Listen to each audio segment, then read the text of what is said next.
When I tell other engineers that the point of observability is to make sure our app works in production, or when I say observability is really testing in production, there's one objection that keeps coming up over and over again.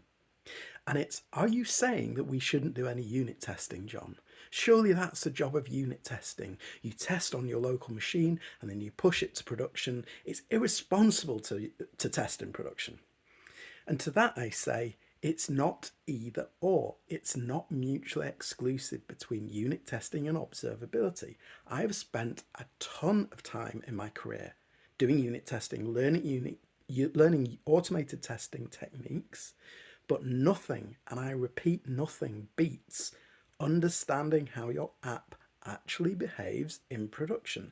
Now look, if you've got a dead simple app and you've got 3 users a month coming onto your site, probably don't need observability that's top class.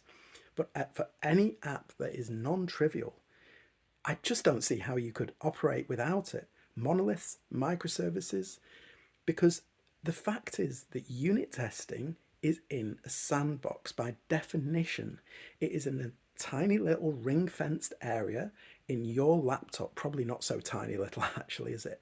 And it's a controlled set of environment variables.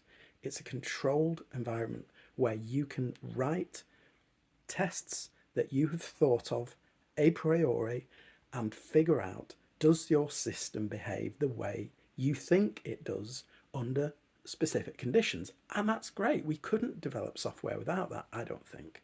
Some people try, more power to them.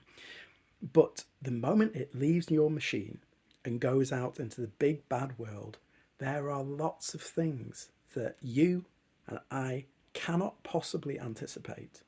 And I found that once I start digging into the observability, I found out all sorts of things that I really wouldn't have expected. It flushes out unknowns, basically. And those kind of unknowns cannot be replicated in unit tests. It's impossible for us to think of all these different conditions under which our software can be used in the real world. So unit testing, perfect for developing the software in a little sandbox, in a nice little tightly controlled environment. The moment it gets out into the big bad world of the real world, in actual production, being used by actual users with actual real-time APIs that fail and go down and have timeouts and all that good stuff, that's when observability becomes critical in the Wild West. Bye.